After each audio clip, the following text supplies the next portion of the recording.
Hello दोस्तों, कैसे हैं आप सब। एक बार फिर से आप सबका स्वागत है आप सभी के अपने चैनल टूरोपीडिया हिंदी पर। दोस्तों, क्या आपने कभी सोचा है कि आखिर क्या वजह हो सकती है कि हम चीन को पीछे नहीं छोड़ पा रहे हैं। आज भारत अर्थव्यवस्था में चीन की बराबरी क्यों नहीं कर पा रहा है और चीन क्यों और कैसे भारत से कोसों आगे निकल रहा है। इन सब सवालों का जवाब ढूंढने की कोशिश हम आज करने वाले हैं। एक वक्त ऐसा था जब चीन बेहद गरीब हुआ करता था, इतना गरीब की आधी से ज्यादा आबादी भूखी सोया करती थी। ढंग का घर, रहना, खाना, ये तो जैसे चीनी लोगों के लिए सपना ही था। लेकिन चीन ने इतना विकास कर लिया है कि आज ये देश अमेरिका को भी पीछे छोड़ सुपर पावर बनने को तैयार है। वहीं अपना भारत चाइना से ठीक 2 साल पहले आजाद हुआ था, लेकिन यहाँ के हालात तब भी नॉर्मल ही थे और आज भी नॉर्मल ही है। हाँ, वो बात अलग है कि हमारे देश ने भी काफी तरक्की कर ली है, लेकिन वो तरक्की चीन के आसपास भी नहीं है। आज भले ही चाइना हमारा दुश्मन देश है, लेकिन इसमें कोई शक वाली बात नहीं कि कुछ चीजें, कुछ बातें ऐसी हैं जिन्हें भारत को चाइना से सीखने की जरूरत है। तो अपना सीट बेल्ट बांध लीजिए अच्छे से और निकलते हैं चीन की तरफ। कहते हैं हर सुपर पावर की एक कहानी होती है। कुछ साल पहले भुखमरी जैसे हालात से जूझ रहे चाइना की भी एक दास्तान है जो हमें बहुत मोटिवेट कर सकती है और ये सोचने पर मजबूर कर सकती है कि अगर चाइना महज 40 सालों में खुद को इतना बदल सकता है, विकसित कर सकता है, तो भारत क्यों नहीं। कुछ मामलों में भारत और चाइना एक जैसे हैं, जिनमें सबसे बड़ा रोल है पॉपुलेशन का। आप तो जानते ही है कि आज के समय में जहाँ चाइना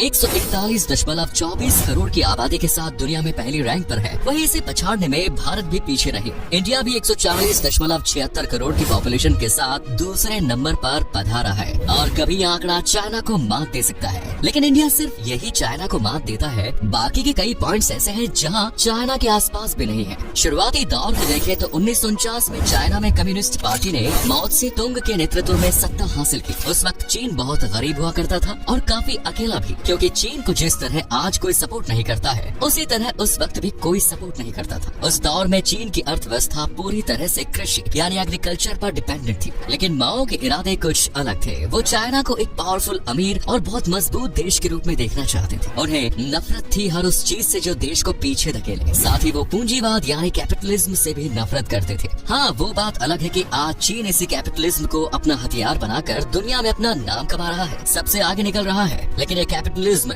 आया माओ के बाद। दरअसल साल 1976 में माओ त्से तुंग की मौत हो गई। उन्होंने कुल 27 सालों तक देश को संभाला और इस बीच देश को सेल्फ डिपेंड यानी आत्मनिर्भर बनाने पर पूरा जोर दिया। उन्होंने सत्ता में आते ही चाइना के विकास पर जोर दिया। साल 1950 के दौर में माओ ने द ग्रेट लीप फॉरवर्ड अभियान के तहत चीन की कृषि पर डिपेंडेंट इकोनॉमी को इंडस्ट्रियलाइजेशन की तरफ धकेलने की कोशिश की, लेकिन वो अपनी इस कोशिश में सफल नहीं हो पाए। हाँ, इतना असर जरूर हुआ कि उनके इन नीतियों की वजह से 1961 तक चीन से भुखमरी नाम की बीमारी हमेशा हमेशा के लिए खत्म हो गई। दूसरी तरफ था अपना इंडिया, जो 1947 में आजाद हुआ। आजादी के बाद जवाहरलाल नेहरू जी ने सत्ता संभाली। उस समय भारत भी कृषि पर ही डिपेंडेंट था। नेहरू साहब अच्छे से जानते थे कि अगर इंडिया को आगे बढ़ाना है तो लोगों को कृषि से निकालकर व्यापार आदि की तरफ अट्रैक्ट करना पड़ेगा। इंडस्ट्रियलाइजेशन यानी औद्योगिकीकरण को बढ़ाना होगा। उन्होंने लाख कोशिश की भी, पर अफसोस कि वो अपने इस काम में सफल नहीं हो पाए और आजादी के 4 दशकों बाद भी भारत की एवरेज जीडीपी रेट 3% के आसपास ही रही।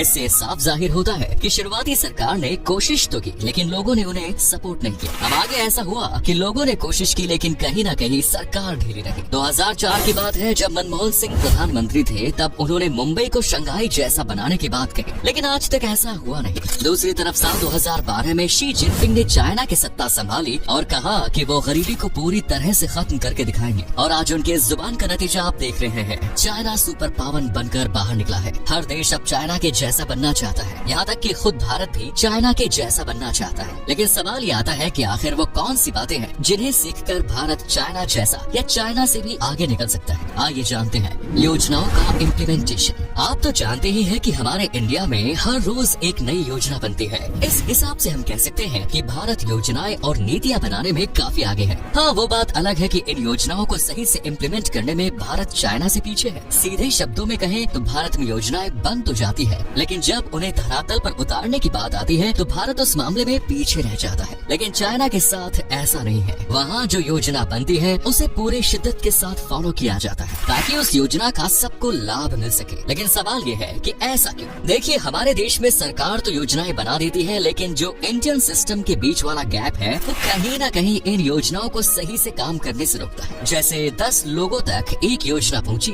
अब उनमें से 5 तो ईमानदार हैं, लेकिन बचे 5 में से अगर 2 ने भी घपला किया तो उस योजना का सही लाभ कहीं न कहीं जनता को नहीं मिल पाता है। और यही वजह है कि हम पिछड़े के पिछड़े ही रह जाते हैं। जबकि चाइना में ऐसा नहीं है, वहाँ किसी भी पॉलिसी का सीधा लाभ वहाँ की जनता को मिलता है, जिस वजह से आज वो देश सबसे आगे है। इसलिए भारत को ये गुण चाइना से आज ही सीख लेना चाहिए। Next is population under tax bracket. Tax भरने के मामले में हमारा देश सिर्फ चाइना ही नहीं बल्कि अफ्रीका के कई पिछड़े देशों से भी पीछे है। अगर हम परसेंटेज के हिसाब से देखें तो चाइना में टैक्स ब्रैकेट के अंडर में आते हैं करीब 91% लोग, जबकि अपने इंडिया में यह आंकड़ा है महज 3% का, मतलब 10% भी नहीं। तो आप सोच ही सकते हैं कि जब लोग टैक्स ही पे नहीं करेंगे तो सरकार क्या अपनी जेब से देश का विकास करेगी? नहीं ना। सरकार तब विकास कर सकती है जब आप अपना फर्ज निभाएं, और टैक्स पे करना किसी भी देश के नागरिक का पहला कर्तव्य होता है अपने देश के प्रति। इसलिए अगर हम अपने देश को चाइना की तरह विकसित देखना चाहते हैं तो सबसे पहले जरूरी है कि हम भी टैक्स भरें, जिससे इंडिया ग्रोथ कर सके, हम ग्रोथ कर सके और हमारा देश ग्रोथ कर सके।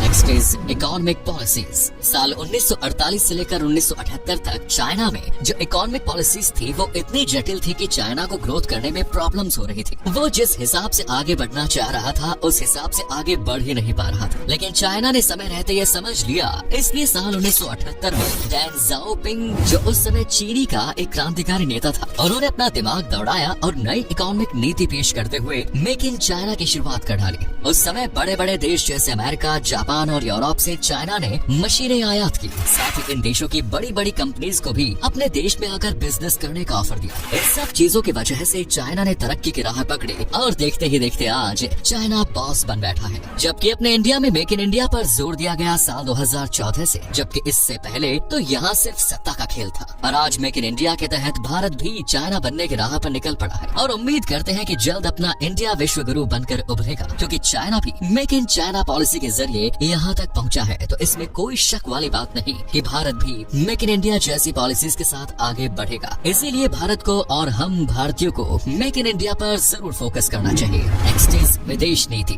यूँ तो जब से मोदी सरकार आई है तभी से भारत के विदेश नीति की चारों तरफ तारीफ हो रही है। विदेशों में भारत का डंका बज रहा है, लेकिन इसमें कोई शक वाली बात नहीं कि आज भी चाइना की विदेश नीति भारत से कई गुना आगे है। विदेश नीति के मामले में चाइना का हाथ भारत तो क्या दूसरे बड़े देश भी नहीं पकड़ सकते। अपनी विदेश नीति, पॉलिसीज और डिप्लोमेटिक स्किल्स के लिए दुनिया भर में मशहूर है आज चीन। साउथ एशिया के किसी भी देश को उठाकर देखें तो वहाँ चाइना की डिप्लोमेटिक पॉलिसी की ऐसी धाक देखने को मिलेगी जो कहीं और नहीं मिल सकती। चीन जिस तरह से पॉलिसीज को बनाता है और फिर उन्हें इम्प्लीमेंट करता है वो वाकई काबिल तारीफ है। और अगर आप इसका एग्जाम्पल देखना चाहते हैं तो भारत और नेपाल के रिश्तों को ही देख लीजिए, जो आज कुछ खास अच्छे नहीं है। और ये सब हुआ है सिर्फ और सिर्फ चीन की वजह से। चीन ने जब से अपनी नाक घुसाई है तब से भारत और नेपाल के बीच दूरियों का सिलसिला जारी है, और तो और ये सिलसिला खत्म होने का नाम ही नहीं ले रहा। इससे तो आप अंदाजा लगा ही सकते हैं कि दुनिया का ये पावरफुल देश सच में कितना पावरफुल है और क्या कुछ कर सकता है। Next is the national labour force. दोस्तों, ये चाइना की एक ऐसी पॉलिसी है जिसमें चाइना ने ये लागू किया है कि कोई भी हो, चाहे पढ़ा लिखा हो या अनपढ़ हो,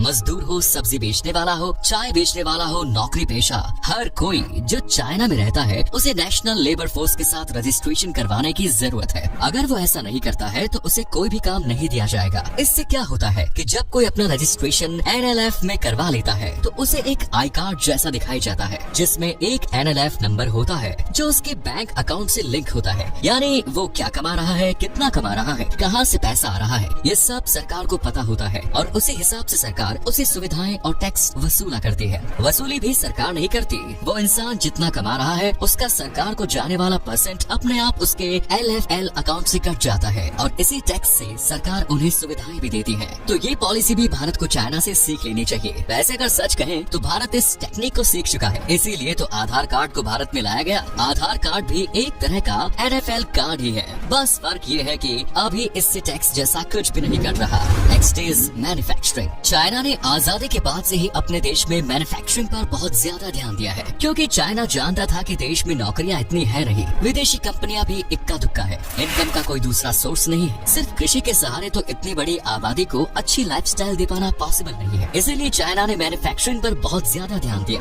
और मोबाइल फोन से लेकर मशीन्स, कपड़ों से लेकर जूते, चप्पल, सुई, एयरप्लेन्स, मतलब आज चाइना दुनिया की लगभग हर चीज बना रहा है। शायद ही हमारी दुनिया में कोई ऐसी चीज मौजूद होगी जो चाइना ना बना रहा हो, क्योंकि चाइना में कोई भी प्रोडक्ट बनाना सबसे ज्यादा सस्ता है और इस पर चाइना की सरकार ने खूब खर्चा भी किया है। अब बात की जाए भारत की, तो यहाँ मेक इन इंडिया हाल ही में शुरू हुआ है। भारत में आज भी ज्यादातर आबादी सरकारी नौकरी के जाल में फंसी हुई है, लेकिन अगर हमें अपने देश को आगे बढ़ाना है तो सरकार को भी चाइना की तरह मैन्युफैक्चरिंग पर ध्यान देना होगा, क्योंकि अगर विकास चाहिए, इतनी आबादी को अच्छी लाइफस्टाइल देनी है तो नौकरियों से कुछ नहीं होगा, नौकरियां बनाने पर जोर देना होगा। अगर अपने देश का विकास चाहते हैं तो टाइम पर टैक्स भरिए, सरकार को सपोर्ट कीजिए, पॉलिसीज में कमी निकालने की जगह उनमें फायदे ढूंढिए और सबसे बड़ी चीज अपने देश को साफ सुथरा रखिए। खैर, वीडियो कैसी लगी कमेंट्स में जरूर बताएं और अगर चैनल पर नए हैं तो चैनल को सब्सक्राइब जरूर करें। मिलते हैं अगले वीडियो में, तब तक के लिए अपना ख्याल रखिए और बहुत खुश रहिए। धन्यवाद।